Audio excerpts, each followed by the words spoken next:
चलिए आइए, कैपेसिटर में हम लोग बढ़ते हैं आगे और अगला टॉपिक है हमारा इक्विवेलेंट कैपेसिटेंस। क्या मतलब होता है इक्विवेलेंट कैपेसिटेंस का? तो बिल्कुल कुछ वैसा सही मतलब है जैसा इक्विवेलेंट रेजिस्टेंस का मतलब हुआ करता था। मेरे कहने का मतलब है कि ये कोई एक नेटवर्क है, ठीक है, और इस नेटवर्क के अक्रॉस आपने एक V वोल्ट का बैटरी लगा दिया है। ये नेटवर्क किसका है?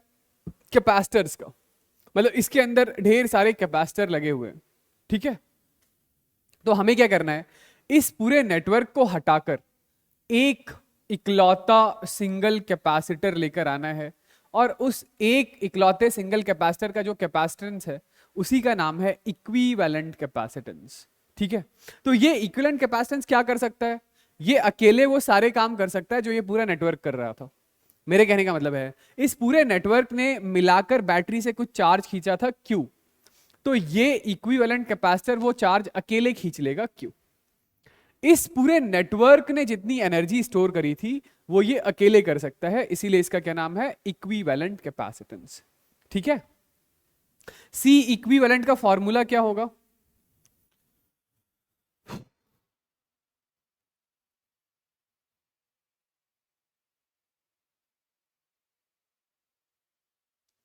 हाँ, कैसे निकालेंगे सी इक्विवेलेंट?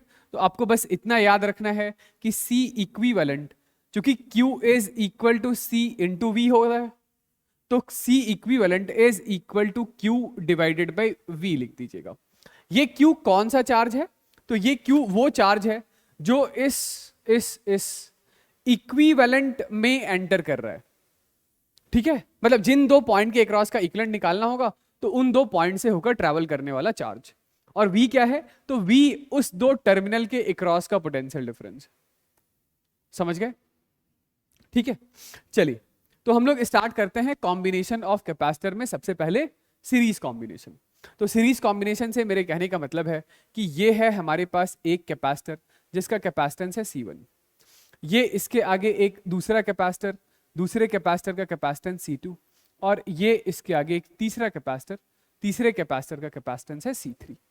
तो यहां ध्यान दीजिएगा, सीरीज कॉम्बिनेशन में ये सारे कैपेसिटर्स बिल्कुल एंड टू एंड कनेक्टेड होते हैं। मतलब जहां से पहला खत्म होता है वहीं से दूसरा शुरू होता है, या पहले के नेगेटिव से दूसरे का पॉजिटिव कनेक्टेड है, दूसरे के नेगेटिव से तीसरे का पॉजिटिव, एंड सो ऑन।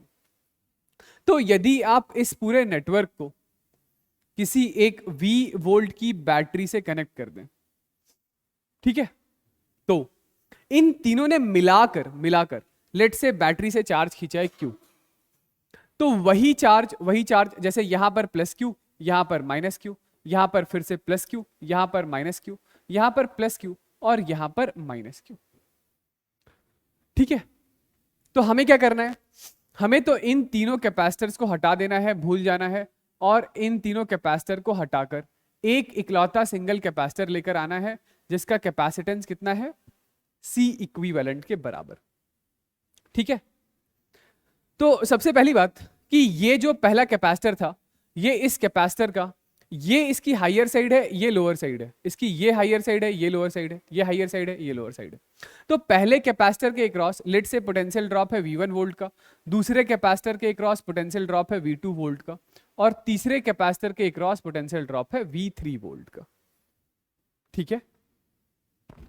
तो इस इक्विवेलेंट के अक्रॉस पोटेंशियल ड्रॉप कितना होगा? V वोल्ट का, और ये कितना चार्ज स्टोर करता है? तो प्लस Q और माइनस Q। तो एक बात तो तय है, क्या? कि सीरीज कॉम्बिनेशन में charge on each capacitor must be same. Charge on each capacitor must be same, ठीक है। पोटेंशियल डिफरेंस सेम भी हो सकता है, अलग अलग भी हो सकता है। जैसे अभी के लिए तो अलग अलग है, यदि कैपेसिटर्स आइडेंटिकल होते तो पोटेंशियल ड्रॉप भी सबके अक्रॉस एक जैसा आ रहा होता, ठीक है। चलिए, तो क्या हम लोग यहां पर ऐसा बोल दें कि ये जो बैटरी का वोल्टेज V है, this is equal to V1 plus V2 plus V3 के बराबर होगा, है ना? तो V1 इज इक्वल टू क्या होगा? V1 is equal to Q by C1, V2 is Q upon C2, और V3 is Q upon C3। तो यहां से आप कह सकते हैं कि V बाई Q, चूंकि Q by V C equivalent था, तो V बाई क्यू क्या होगा, V by Q 1 upon C equivalent होगा, जिसकी value 1 by C1 plus 1 by C2 plus 1 by C3 के बराबर। ठीक है, चलिए यहां पर चार्ज तो सबके अक्रॉस सेम है। यदि हमें वोल्टेजेस का रेशियो लिखना हो कि V1 ratio V2 ratio V3, तो ये कितना होगा, ये 1 by C1 ratio 1 by C2 ratio 1 by C3 के बराबर होगा। यहां पर इन कैपेसिटर्स में स्टोर्ड इलेक्ट्रोस्टैटिक एनर्जी का रेशियो लिखना होगा, तो वो भी 1 by C1 ratio 1 by C2 ratio 1 by C3 के बराबर होगा।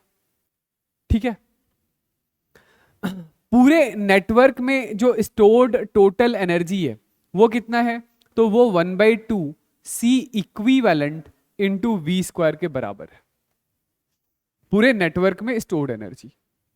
तो नेक्स्ट लिखिएगा पैरेलल कॉम्बिनेशन। पैरेलल कॉम्बिनेशन कहने का मतलब है कि ये हमारे पास एक टर्मिनल है और ये एक दूसरा टर्मिनल है।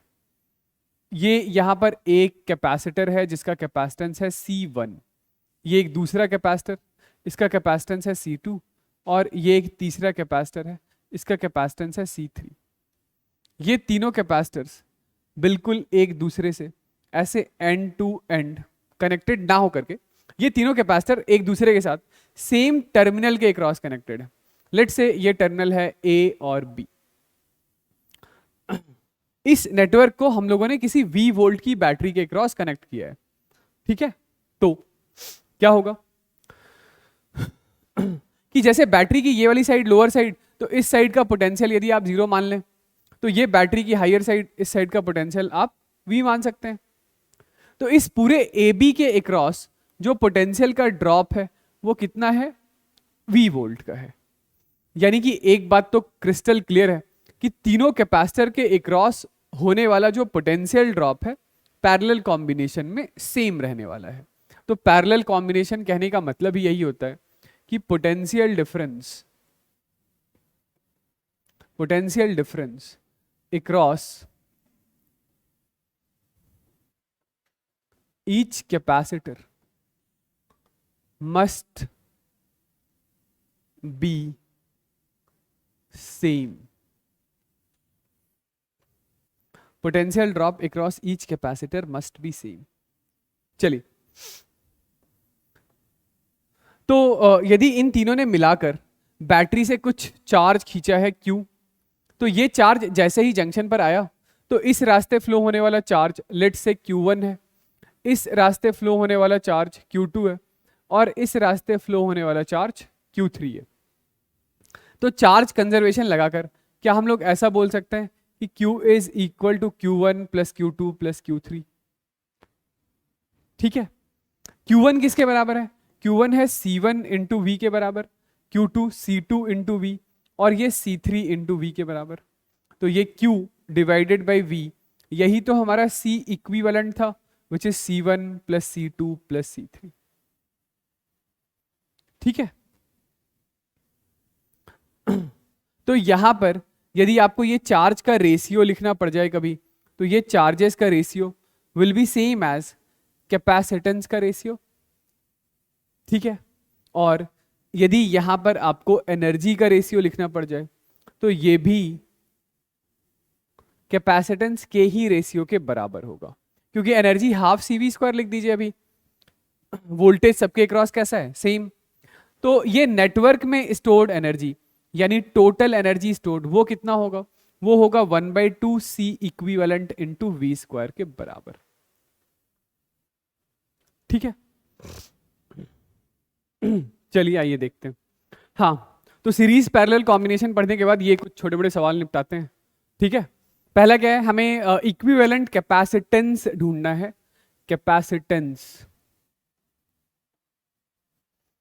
कैपेसिटेंस ढूंढना है ए बी के अबाउट, जैसे ए और बी के अबाउट इक्विवेलेंट कैपेसिटेंस ढूंढना है। ठीक है, तो सबसे पहली बात क्या है, सबसे पहली बात ये है कि ये 6 और 6 कैसे कनेक्टेड है सीरीज में। तो ये 6 और 6 कितना हो गया, 6 और 6 3 हो गया। उस 3 के साथ ये 3 कैसे कनेक्टेड है? पैरेलल में। तो वो 3 और 3 कितना हो गया? 6। तो इस पूरे नेटवर्क को हटाकर आप एक 6 माइक्रोफैरड का कैपेसिटर लगा सकते हैं। फिर उस 6 के साथ ये वाला 6 कैसे कनेक्टेड है? सीरीज में। समझ रहे हैं? जैसे इस पूरे को हटा करके एक 6 माइक्रोफैरड का कैपेसिटर लगाया, तो उस 6 के साथ ये वाला 6 कैसे कनेक्टेड है? ये 6 है और ये 6 है, और ये यहां पर हमारे पास है 2 माइक्रोफैरड। तो ये 6 और 6 कैसे कनेक्टेड है? सीरीज में। ये लोग कितना हो गया? तो ये हो गया हमारे पास 3। तो एक 3 माइक्रोफैरड कैपेसिटर ये है, उसके नीचे एक 2 माइक्रोफैरड कैपेसिटर है। तो इक्विवेलेंट कैपेसिटेंस कितना हो गया? सी इक्विवेलेंट हो गया 5 माइक्रोफैरड। ये ठीक है? चलिए, पहला हो गया। दूसरे का बताइए। आइए दूसरा देखिए। दूसरे में क्या है कि ये 999 कैसे कनेक्टेड है सीरीज में?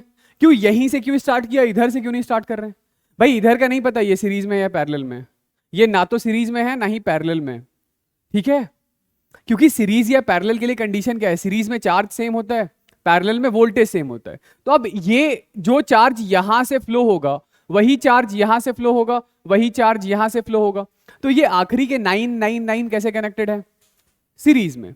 तो सीरीज में है तो इन तीनों का इक्विवेलेंट कितना हो गया? 3। ठीक है? उस 3 के साथ ये 6 कैसे कनेक्टेड होगा? पैरेलल में। यानी कि ये जो नेटवर्क है ये ऐसा है कि ये 6 माइक्रोफैरड है, उसके साथ ये तीनों का इक्विवेलेंट 3 माइक्रोफैरड है। तो 6 और 3 फिर से कितना हो गया? 9। यानी कि इसके आगे का ये पूरा नेटवर्क हटाकर आप एक कैपेसिटर लगा सकते हैं 9 माइक्रोफैरड का। ठीक। फिर से उस 9 के साथ ये 9 और ये 9 कैसे कनेक्टेड होगा? सीरीज में। तो ये तीनों का फिर से इक्विवेलेंट कितना आ जाएगा? 3। उस 3 के साथ फिर से ये 6 माइक्रोफैरड पैरेलल में, तो फिर से ये 6 + 3 कितना? 9। तो अल्टीमेटली कहानी ये है, मतलब ये नेटवर्क ऐसा है, ये इरेज कर रहा हूं। ये नेटवर्क ऐसा है कि ये हमारे पास है एक 9 माइक्रोफैरड, उसके साथ ये दूसरा 9 माइक्रोफैरड, और फिर इसके साथ ये तीसरा 9 माइक्रोफैरड। तो इस सर्किट का जो सी इक्विवेलेंट है वो 9/3 यानी कि 3 माइक्रोफैरड होगा। ठीक है? चलिए आइए आगे बढ़ते हैं और दूसरा सवाल बनाते हैं। ठीक है? ऐसा है कि capacitor is made up of flat plate of area A and second plate having stair like structure, जो कि फिगर में दे दिया गया है। ठीक है? जो प्लेट का ये यहां से यहां तक का ये वाला जो एरिया है वो A/3 है। ठीक है? और हाइट इज D। तो इस अरेंजमेंट का आपको कैपेसिटेंस बताना है। ठीक? तो इस अरेंजमेंट का कैपेसिटेंस आपको इन दो पॉइंट के अबाउट बताना है। ठीक है ना? जैसे इस पॉइंट का नाम आप A निकाल लीजिए, इस पॉइंट का नाम आप B निकाल लीजिए।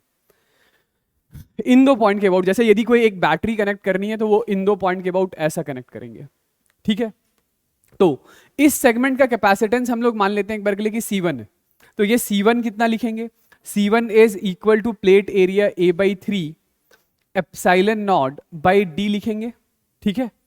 इस सेगमेंट का कैपेसिटेंस मान लेते हैं कि C2 है। तो वो C2 क्या होगा? C2 प्लेट एरिया तो इसका भी A/3 है, एप्सिलॉन नॉट इनटू ये, अब सेपरेशन दोनों प्लेट के बीच का कितना हो गया? D + D यानी कि 2D। ठीक है? तो यदि इसे आपने एक बार के लिए C बोला है तो this is equal to C/2 है। ठीक है? और इस सेगमेंट का कैपेसिटेंस एक बार के लिए हम लोग C3 लिख लेते हैं। तो एरिया A/3 एप्सिलॉन नॉट, और यहां पर दोनों प्लेट के बीच का सेपरेशन कितना हो चुका है? 3D। ठीक है? तो यानी कि ये कितना है? ये है C/3। अब बताइए कि ये तीनों कैपेसिटर कैसे कनेक्टेड हैं? सीरीज में या पैरेलल में? भाई मैं कह रहा हूं कि ये इन दो पॉइंट के अबाउट कनेक्टेड हैं, इन दो पॉइंट के अबाउट।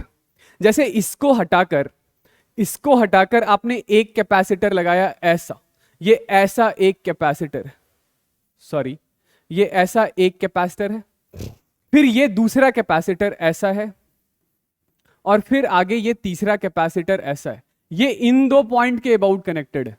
तो वोल्टेज हर पॉइंट के अक्रॉस कैसा है? सेम ना? वोल्टेज तो सेम है ना? तो ये तीनों कैपेसिटर्स, तीनों नहीं मतलब कैपेसिटर तो एक ही है। जैसे इतने से सेगमेंट का कैपेसिटेंस मैंने C1 लिख दिया है, इतने से सेगमेंट का कैपेसिटेंस C2 लिख दिया है, और उसके आगे वाले सेगमेंट का कैपेसिटेंस C3 लिख दिया है। ठीक है?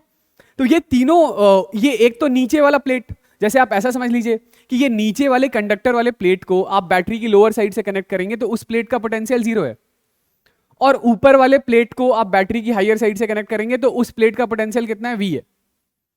तो ये तीनों capacitor C1 C2 C3 same potential difference के अक्रॉस कनेक्ट हो रहा है ना, और यदि सेम पोटेंशियल डिफरेंस के अक्रॉस कनेक्ट हो रहा है तो equivalent capacitance is C1 plus C2 plus C3, यानी C plus C/2 plus C/3। कितना हो गया ये 11C है ना, 11C/6, ठीक है, और C कितना था A epsilon naught by 3D, यानी कि 11/6 into A epsilon naught by 3D। तो this is 11A epsilon naught by 18D, ठीक है। कोई दिक्कत वाली बात है तो बताइए। चलिए, इसे हम लोग कहते हैं इनफाइनाइट लैडर नेटवर्क, ठीक है। ऐसा एक सवाल मैंने करंट इलेक्ट्रिसिटी में भी करवा रखा है, ठीक है। तो इनफाइनाइट लैडर नेटवर्क को सॉल्व करने का तरीका एक ही है, सिंपल सा है, वो ये है कि जैसे ये पॉइंट आपका A और B दे रखा है, तो इस पूरे इनफाइनाइट नेटवर्क में से वो वाली चीज एक बार के लिए ब्रेक कर लीजिए जो हर बार रिपीट हो रही है। मेरे कहने का मतलब है कि एक बार के लिए इस पॉइंट का नाम मैं यदि C निकाल दूं और इस पॉइंट का नाम D निकाल दूं, तो बस ये CD के आगे वाला सेगमेंट एक बार के लिए तोड़ लीजिए, क्योंकि यही चीज कंटिन्यूअसली रिपीट होते जा रहा है, यही चीज कंटिन्यूअसली रिपीट होता जा रहा है ना। तो मैं ये कहना चाह रहा था कि ये पॉइंट हमारा A है, ये यहां पर एक 1 माइक्रोफैरड कैपेसिटर है, ये पॉइंट हमारा B है, इसके आगे ये 2 माइक्रोफैरड कैपेसिटर है, ठीक है। अब ये CD के आगे पूरा इनफाइनाइट नेटवर्क अब भी है, मतलब इन्फिनिटी में से एक तोड़ लूंगा या इन्फिनिटी में एक जोड़ दूंगा तो कुछ फर्क थोड़ी पड़ेगा, है ना। तो मैं एक बार के लिए ये कह रहा था कि इक्विवेलेंट कैपेसिटेंस अबाउट CD मान लेते हैं कि वो X माइक्रोफैरड, ठीक है। तो इन्फिनिटी में अब ये एक सेगमेंट जो मैंने तोड़कर अलग करके निकाल के रखा है उसको जोड़ भी दूंगा तो कोई खासा फर्क थोड़ी आएगा, यानी तब भी इक्विवेलेंट कैपेसिटेंस X ही रहेगा, लेकिन इसमें एक ब्रांच ऐसे मैं एक चीज ये जोड़ दूंगा तो अब ये पॉइंट जो है वो AB कहलाएगा। तो equivalent capacitance about AB will be same as CD, जो कि X के बराबर होगा, ठीक है। तो इसके आगे का ये पूरा नेटवर्क, इस पूरे नेटवर्क का इक्विवेलेंट कैपेसिटेंस मैं कह रहा हूं कि कितना है, X है, X।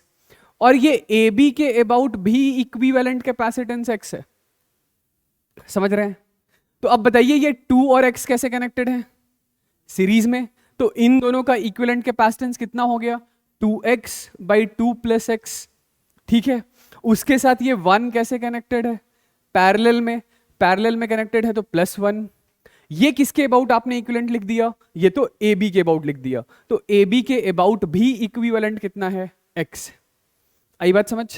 तो ये कितना हो गया, this is 2X plus 2 plus X is equal to X square plus 2X। तो ये तो कैंसिल आउट हो गया, यहां से हमारे पास आ रहा है X square minus X square minus X minus 2, this is equal to 0। यहां से X की वैल्यू निकाल लीजिए, ठीक है, और नेगेटिव वाली वैल्यू डिस्कार्ड कर दीजिएगा। X की जो पॉजिटिव वैल्यू होगी वही हमारा आंसर होगा, क्योंकि कैपेसिटेंस नॉन नेगेटिव टर्म होता है, समझ गए, ठीक है। तो ये हमारा इक्विवेलेंट कैपेसिटेंस AB के अबाउट हो जाएगा। चलिए नेक्स्ट हेडिंग डालिए, लिखिए व्हीट स्टोन ब्रिज। तो बिल्कुल व्हीट स्टोन ब्रिज में भी वैसी ही बात है जैसा आपने करंट इलेक्ट्रिसिटी में किया है, पढ़ा है कि व्हीट स्टोन ब्रिज यहां पर क्या होगा, तो ये अरेंजमेंट है जिसमें टोटल 5 कैपेसिटर होंगे और 4 टर्मिनल होगा, 4 टर्मिनल होगा, ठीक है, ठीक। तो इसके भी 2 स्टेट एग्जिस्ट करेंगे, पहले एक बार देख लीजिए कैसा दिखाई देगा। जैसे ये पॉइंट है हमारे पास A, ये पॉइंट है हमारे पास B, ये पॉइंट है C, ये पॉइंट है D, ठीक है। तो जैसे A और C के अबाउट एक कैपेसिटर कनेक्टेड है C1, A और D के अबाउट एक दूसरा कैपेसिटर कनेक्टेड है C2, यहां पर एक तीसरा कैपेसिटर C3, और ये है एक चौथा कैपेसिटर C4 और यहां पर है हमारे पास पांचवा कैपेसिटर C5। ठीक है, तो टोटल कितने टर्मिनल हैं? 1 2 3 4। ठीक है, इसमें दो टर्मिनल ए और बी तो ऐसे हैं जहां से तीन तीन कैपेसिटर कनेक्टेड है, और सॉरी, ए और बी तो दो टर्मिनल ऐसे हैं जहां से दो दो कैपेसिटर कनेक्टेड है, और सी और डी ऐसे टर्मिनल हैं जहां से तीन तीन कैपेसिटर कनेक्टेड है। ठीक है, समझ गए? अब ये जो व्हीट स्टोन ब्रिज है, इसके दो स्टेट एग्जिस्ट करते हैं। एक है हमारा इम्बैलेंस्ड,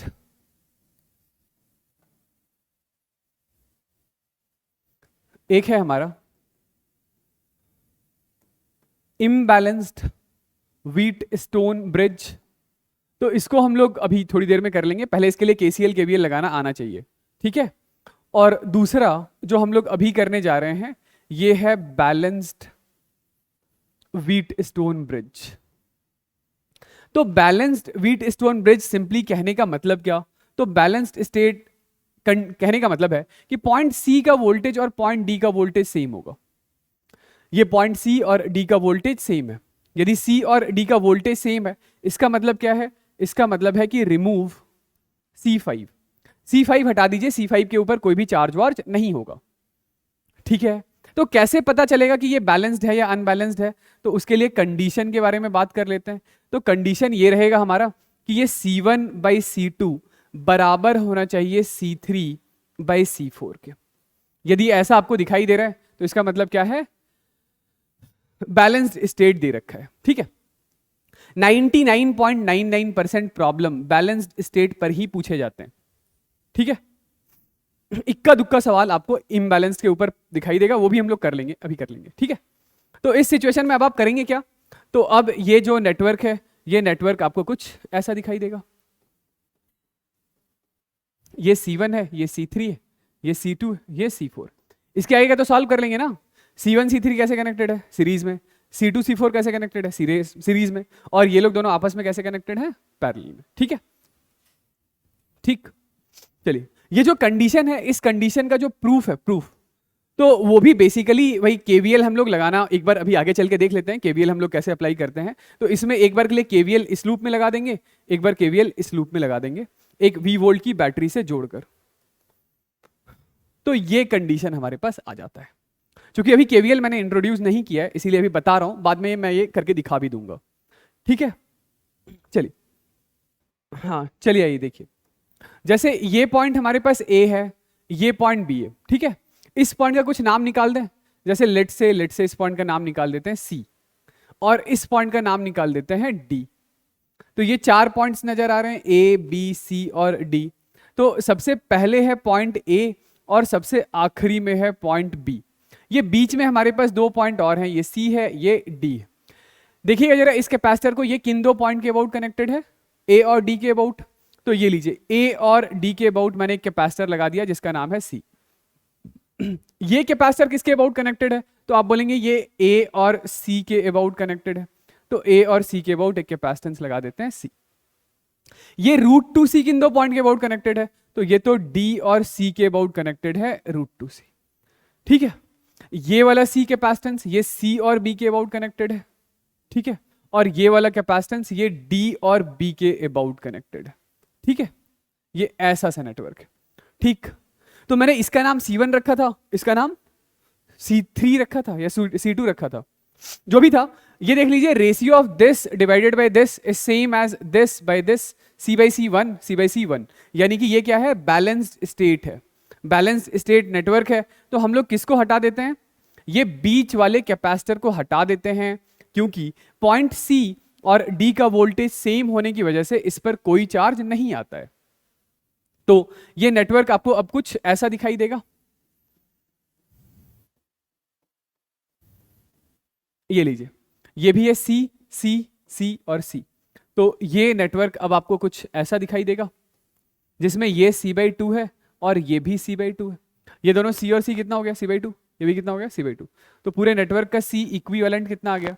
C/2 प्लस C/2 यानी कि C। ठीक है, चलिए आइए। तो इसके बाद हम लोग ये जो सवाल बना रहे हैं, इसमें क्या है? कि हमें निकालना है कि कितनी वेलोसिटी से इस इलेक्ट्रॉन को हम लोग यहाँ पर थ्रो करें कि ये जो इलेक्ट्रॉन आगे चले तो ये ऊपर वाले प्लेट से हिट ना करे, ठीक है। तो इसके लिए मैं कह रहा था कि यहां पर इन दोनों प्लेट के बीच का सेपरेशन 2d है और यहां पर इन दोनों प्लेट के बीच का सेपरेशन कितना है, d है। तो इसका यदि कैपेसिटेंस लिखना हो तो इसका कैपेसिटेंस क्या होगा, a epsilon naught by 2d, और इसका कैपेसिटेंस कितना होगा, इसका कैपेसिटेंस होगा a epsilon naught by d, ठीक है। चलिए बेसिकली यदि इसके मोशन को हम लोग थोड़ा बहुत देखें तो यही ये 2 डायमेंशनल मोशन है। क्योंकि बैटरी की हायर साइड ये है तो इस ऊपर वाले प्लेट पर पॉजिटिव नेचर का चार्ज होगा और नीचे वाले प्लेट पर नेगेटिव नेचर का चार्ज होगा। इलेक्ट्रॉन को यहां से हम लोगों ने थ्रो किया, यहां से तो यहां से यदि आपने इलेक्ट्रॉन को किसी v स्पीड से थ्रो किया है, एक बार के लिए इस एक्सेस को हम लोग बोल देते हैं ये x एक्सेस और इस एक्सेस को कह देते हैं y एक्सेस। तो यहां पे आपने इलेक्ट्रॉन को v स्पीड से थ्रो किया, ये ऐसे चलते चलते चलते चलते जस्ट x एक्सिस के अलोंग ये l डिस्टेंस ट्रेवल कर ले और y एक्सिस के अलोंग ये कुछ d डिस्टेंस ट्रेवल कर ले। हमें तो उतनी ही वेलोसिटी से थ्रो करना है कि y एक्सिस में जब इसका डिस्प्लेसमेंट d के बराबर हो तो x एक्सिस में ये टोटल l डिस्टेंस ट्रेवल कर ले। इतनी बात सही है, ठीक है ना। चलिए x एक्सिस के अलोंग, पहले एक बार के लिए हम लोग x एक्सिस के अलोंग बात करते हैं, यानी along the length of the plate of the capacitor, ठीक है। तो x एक्सिस के अलोंग डिस्टेंस l ट्रेवल करना है, l डिस्टेंस ट्रेवल करना है कितनी स्पीड से, v स्पीड से। तो distance l is equal to v into time t, ठीक है, प्लस हाफ at स्क्वायर। तो x में कोई एक्सेलरेशन होगा क्या, नहीं, x में कोई एक्सेलरेशन नहीं होगा। क्यों, क्योंकि कैपेसिटर के दोनों प्लेट के बीच में इलेक्ट्रिक फील्ड ऐसा एग्जिस्ट करेगा। तो इस इलेक्ट्रिक फील्ड की वजह से एक्सेलरेशन पर जो फोर्स, इलेक्ट्रॉन पर जो फोर्स आएगा वो y एक्सिस के अलोंग आएगा, x एक्सिस के अलोंग कोई भी फोर्स या एक्सेलरेशन नहीं होगा। ये वाली बात समझ आ रही है, ठीक है ना। तो ये जो वेलोसिटी है, this velocity is equal to l by T के बराबर होगा। मतलब ये वो वेलोसिटी की मिनिमम वैल्यू है, ठीक है। इतनी बात सही है। चलिए अब एक बार के लिए हम लोग y एक्सिस के अलोंग बात कर लें। तो y एक्सिस में क्या है कि यदि आपको लिखना है डिस्प्लेसमेंट अलोंग y, तो this is initial velocity along y into time t plus 1/2 into acceleration along y into T square, ऐसा लिख सकते हैं, बिल्कुल लिख सकते हैं। तो आपने थ्रो कैसा किया है, थ्रो किया है हॉरिजॉन्टल, यानी थ्रो x में किया है। x में थ्रो किया है तो y में कोई इनिशियल वेलोसिटी नहीं है, ओके। y एक्सिस के अलोंग इसे कितना डिस्प्लेसमेंट ट्रैवल करना है, तो इसे जो डिस्टेंस ट्रैवल करना है वो d के बराबर है। This is equal to 1/2 acceleration is force upon mass m into time का स्क्वायर। तो यहां से टाइम लिख लेते हैं, time is equal to l by minimum value of velocity, ठीक है। चलिए बताइए फोर्स कितना होगा।